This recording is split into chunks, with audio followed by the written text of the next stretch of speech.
Bienvenue dans Leadership Incarné, le podcast des entrepreneuses conscientes qui veulent amplifier leur impact et leur rayonnement à travers un business intègre, durable et rentable.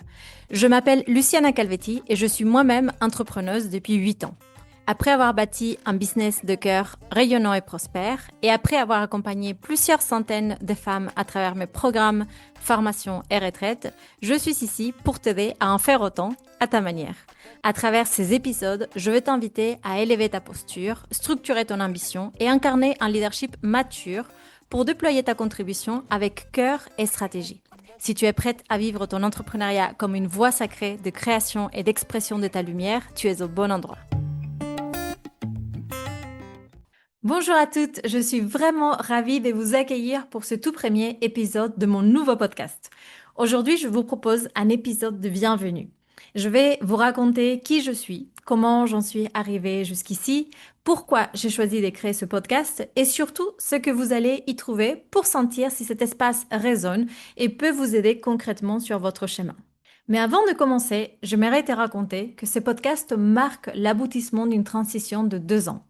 2 années intenses qui m'ont demandé d'être profondément honnête envers moi-même et d'assumer pleinement mon ambition. 2 années qui ont fait remonter de peurs anciennes, la peur de me montrer, de dire ma vérité, d'affirmer mes convictions, la peur aussi d'assumer l'ampleur de mon expérience et de me positionner comme mentor auprès d'autres femmes entrepreneurs.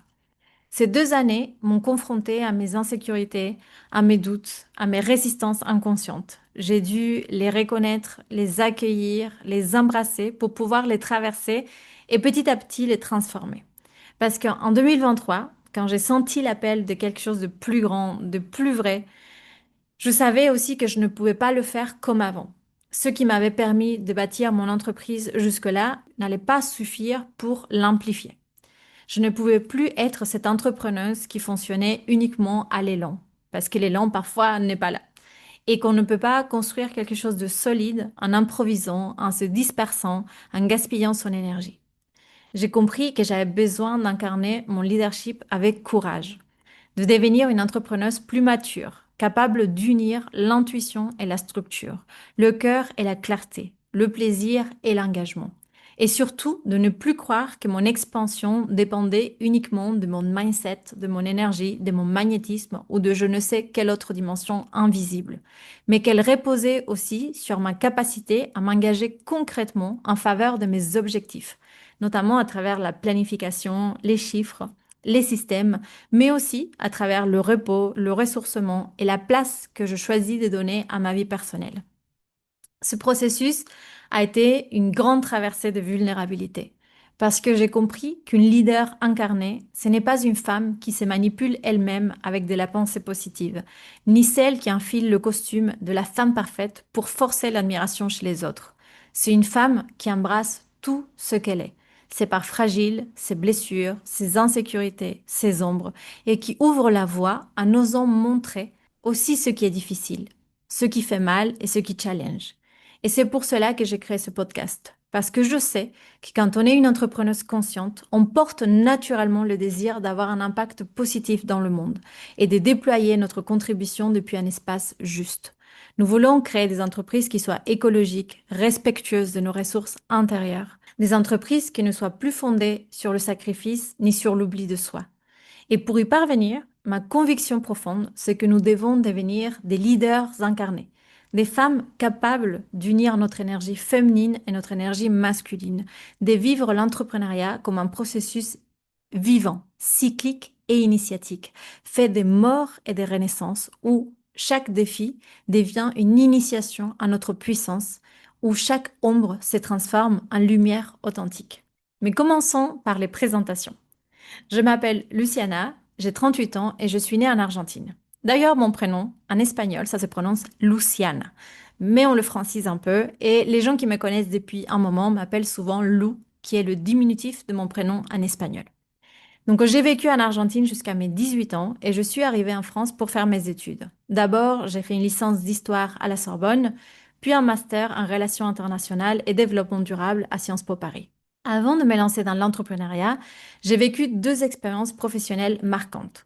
Pendant 3 ans, j'ai été consultante dans un cabinet de conseil à Paris Et c'est là que j'ai tout appris sur la gestion de projet, le sens du détail et la rigueur. Je travaillais au plus près du fondateur et cette proximité a été extrêmement formatrice. C'est aussi là que j'ai commencé à aimer les présentations PowerPoint que vous me complimentez à chaque fois parce que j'en faisais tout le temps. Mais il me manquait le sens. L'environnement des grandes entreprises et des grandes organisations chez nos clients où je passais la plupart de mon temps ne me convenait pas. Alors j'ai rejoint une plus petite structure, une agence d'ingénierie dédiée à l'économie sociale et solidaire où j'ai travaillé 4 ans comme chef de projet. Dans ce poste, je me suis spécialisée dans les stratégies des changements d'échelle des entreprises sociales. J'étais déjà passionnée d'entrepreneuriat à l'époque et aider les entrepreneurs conscients à amplifier leur impact était le travail de rêve auquel je pouvais aspirer à ce moment. J'ai beaucoup exploré, lu, écrit et accompagné des entrepreneurs sur ce sujet. J'étais devenue littéralement Madame Changement d'échelle, à tel point qu'en conférence, certains organisateurs s'amusaient à mettre des échelles derrière moi en clin d'œil. Et c'était très marrant. J'ai aussi monté un accélérateur pour accompagner le passage à l'échelle des innovations sociales. Et ce programme vient d'ailleurs de fêter ses 10 ans cette année et je me réjouis vraiment de son impact. Cette période a nourri ma vision d'un entrepreneuriat à impact positif au service du vivant et elle a préparé tout ce que je fais aujourd'hui.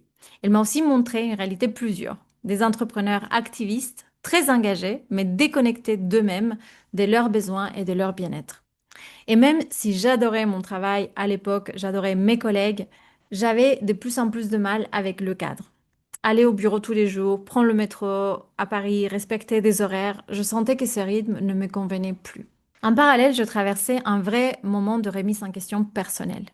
J'avais commencé à changer mon alimentation, à pratiquer le yoga, la méditation, à prendre soin de moi d'une manière plus consciente. Mais je sentais que le changement devait être plus profond, plus radical. Et c'est là qu'arrive ce souvenir très clair, presque comme un tournant. On était à Jérusalem en 2017 dans un Airbnb avec mon copain de l'époque. Et ce matin-là, je m'étais levée plus tôt pour faire les exercices d'un programme de coaching que je suivais et qui s'appelait Feu. Sur le balcon, avec cette lumière dorée sur la ville, quelque chose s'est passé. J'ai senti cet appel que je portais depuis des mois devenir tangible, comme si le feu du courage m'habitait enfin. Et là, c'était une évidence. J'allais quitter mon travail et suivre l'appel de mon cœur. Mais cet appel, il ne me demandait pas seulement de changer de voie professionnelle. Mon âme me demandait de changer de vie, de changer de direction, d'identité. Elle me demandait plus de jeu, plus de légèreté, plus de vie. Elle voulait de la poésie, du corps, de la nature, du plaisir, de la magie. Je sentais qu'il y avait tellement plus pour moi, plus à créer, plus à aimer, plus à ressentir. C'est ainsi qu'en 2019, j'ai ouvert une nouvelle étape de ma vie. J'ai quitté un travail que j'aimais, un amoureux avec qui j'étais depuis 8 ans et ma vie parisienne. Et je suis partie sans billet de retour, avec le désir de donner plus de place à ma spiritualité et à mon féminin, et de créer aussi un business en ligne à la fois épanouissant et impactant. Mon voyage a commencé par un séjour de 6 mois à Bali, où je rencontrais la médecine du cacao et plongeais dans les rituels et les cérémonies. Puis je suis partie dans la forêt amazonienne au Pérou pour travailler avec les plantes maîtresses. En 2020, j'ai rejoint le lac Atitlan au Guatemala où je suis restée vivre près de 3 ans. Là-bas, j'ai approfondi ma relation avec le cacao, le chamanisme, les plantes. Je me suis formée comme facilitatrice en sagesse féminine et un rite de passage.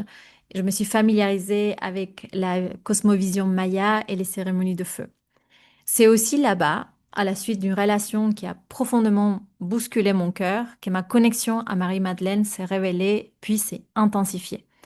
J'ai compris que pour nous, les femmes Madeleine, le couple est souvent le temple de l'initiation, celui où nous apprenons à purifier notre cœur de tout ce que nous croyons être de l'amour, mais qui en réalité ne l'est pas.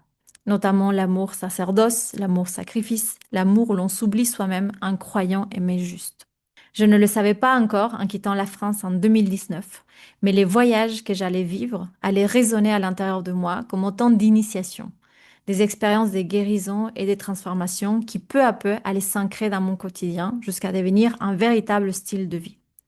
Chaque voyage m'a demandé un travail profond, exigeant, parfois bouleversant, qui m'a appris à transmuter mes blessures, mon ombre, mon obscurité en médecine. Une médecine d'abord pour moi-même, mais qui, avec le temps, est devenu un espace de service sacré aussi pour les autres. Ce chemin des guérisons, en me reconnectant à mon essence, m'a appris à m'affiner, à me dépouiller et à devenir plus juste dans ma façon de contribuer. Avec le recul, je vois que c'est exactement ça, le parcours d'une leader consciente. Celui d'apprendre à transformer son ombre en lumière et d'offrir au monde non pas seulement ce qu'elle sait, mais ce qu'elle a transformé pour devenir qui elle est. Et pendant que je vivais toutes ces transformations, dans la matière aussi, les choses évoluaient. Mon entreprise, le Bulletin des Étoiles, s'est développée pas à pas, portée par la même énergie des quêtes, de sens, de transformation. Beaucoup de mes offres, d'ailleurs, ont été le reflet de mes explorations et de mes transformations. Chaque programme est né d'un passage que j'ai moi-même traversé. Les Vénusiennes est né de ma reconnexion à mon énergie féminine, à mes sens et à mon corps. Guérir la lune de naissance est né du travail profond que j'ai fait pour apaiser la relation avec ma mère. Éveiller ta sagesse féminine est devenu de ma propre reconnexion à ma guidance intérieure. Prêtresse des étoiles a rassemblé tout ce que j'avais appris pour me développer comme astrologue. Et enfin, femme souveraine a marqué une nouvelle étape, celle du leadership intérieur, de la maturité et de la clarté. Mais non seulement mes programmes ont évolué d'année en année, aussi ma posture en tant qu'entrepreneuse s'est transformée. En 2020, j'étais portée par l'élan des débuts, par l'envie de partager. J'ai créé plein d'ateliers, beaucoup de contenu, et c'est comme ça qu'une belle communauté a commencé à se construire autour du bulletin des étoiles. En 2021, j'ai commencé à travailler plus mon mindset, à prendre confiance en moi et à oser proposer des offres plus engageantes, autant en termes de temps qu'en termes de prix. C'est cette année-là que nous avons atteint pour la première fois les 100 000 euros de chiffre d'affaires, qu'on a répété ensuite d'année en année. En 2022, j'ai décidé de m'entourer davantage et de déléguer plus consciemment. En réalité, je ne partais pas des zéros, puisque depuis le début, j'étais déjà accompagnée par Julie, qui m'aidait sur la partie technique, et ma sœur Flo, qui m'aidait sur la création graphique. Puis sont arrivés en 2022 Anne-Claire pour m'aider sur le service client, et puis Morgane pour la création de contenu. Cette même année, j'ai aussi vécu une situation que je n'avais pas du tout anticipée. J'ai dû payer 20 000 euros d'impôts et là, je me suis rendu compte que je ne pouvais plus fuir les chiffres et gérer ma comptabilité comme un détail, que je devais commencer à les prendre au sérieux, à structurer comme une vraie base de mon entreprise. Et puis, 2023 a vraiment marqué un tournant que je vais vous raconter plus en profondeur parce que c'est lui qui a ouvert la voie à cette nouvelle étape qui s'ouvre aujourd'hui avec ce premier épisode de podcast. Comme souvent dans ma vie, tout a commencé par un voyage. Un voyage en Israël et en Palestine, d'ailleurs, en mai 2023. Je suis allée marcher sur les traces de Marie-Madeleine et au fil de mes pèlerinages, j'ai senti encore un feu très puissant s'activer en moi. Une ambition sacrée s'allumait dans mon bassin, un appel clair à me déployer plus grand, à offrir ma médecine à partir de mon expérience et à incarner pleinement mon leadership. Quelques semaines plus tard, lors d'une retraite de danse mystique en Espagne qui s'appelait La Flamme éternelle de Marie-Madeleine et qui a eu lieu pendant une rétrogradation de Vénus, mon programme Femme souveraine est né. Un programme entièrement porté par ce feu qui s'était rallumé en moi et qui cherchait à s'incarner concrètement. Puis en octobre de la même année, j'ai fait une cérémonie pour faire émerger ma vision d'entreprise. C'était une cérémonie personnelle, mais très profonde, avec de la danse, du cacao, de la musique, et qui m'a mis dans un état de transe presque, où je me suis mise à écrire intuitivement et sans m'arrêter tout ce qui me venait. Quand je me suis arrêtée pour lire ce que j'avais écrit, j'en croyais pas mes yeux. Ma vision était très claire et détaillée, mais elle n'avait plus rien à voir avec ce que j'avais créé jusqu'à présent.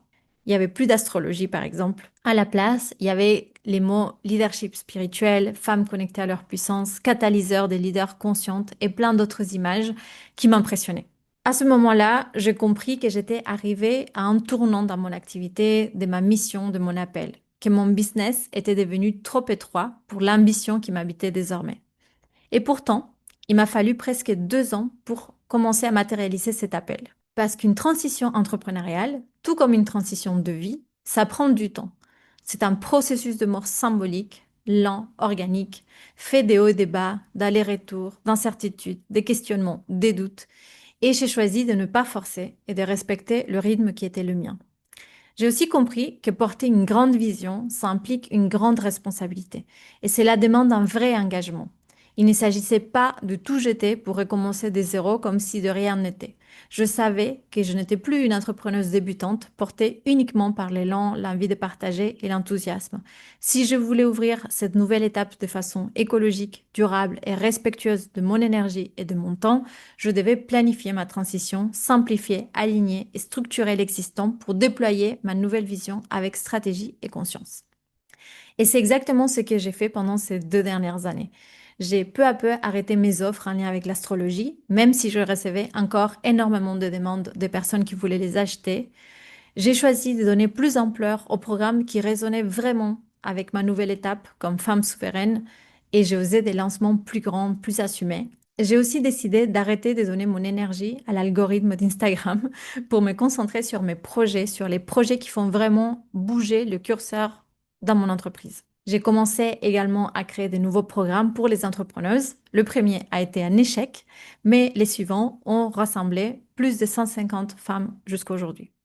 Et surtout, avec mon équipe, on a fait un vrai ménage. On a revu nos processus, simplifié notre manière de travailler et mis en place des bonnes pratiques pour travailler moins, mais mieux. En 2 ans, j'ai réduit non seulement mon temps de travail, mais surtout ma charge mentale de façon incroyable. Je suis passée d'un business où je faisais des lancements presque tous les mois à un rythme beaucoup plus posé, avec seulement 3 grands lancements par an pour à peu près la même facturation, le même chiffre d'affaires. Et surtout, j'ai arrêté de vouloir tout contrôler, ou à l'inverse, de laisser mes projets être dans les mains de l'univers. J'ai pris pleinement le leadership de mon entreprise. Et même si je ne suis pas encore au bout de ce chemin et qu'il y a encore plein de choses à faire et à incarner, je sens que j'ai vraiment élevé ma posture et mon engagement envers mon entreprise, certes, mais surtout envers moi-même. Et ce podcast, c'est le fruit de tout ce chemin. Il est né de l'envie de partager autrement, avec plus de profondeur, plus d'honnêteté et plus de vulnérabilité aussi. Et l'envie surtout de te transmettre mon expérience, mes apprentissages, mes prises de conscience, tout ce qui peut t'aider, toi aussi, à avancer sur ton propre chemin. Ce podcast, c'est un espace pour grandir ensemble, sans masque, sans performance, mais avec courage, clarté et cœur. Si tu te reconnais dans ces mots, alors bienvenue dans l'aventure. Le voyage commence ici. Merci beaucoup de m'avoir écouté et si tu as aimé ce podcast, je t'invite à lui laisser 5 étoiles sur ta plateforme d'écoute préférée. Je serai aussi ravie de lire tes commentaires. Et si tu veux aller plus loin, tu peux télécharger mon guide gratuit Mieux servir le monde avec ta médecine de cœur dont tu trouveras le lien en description.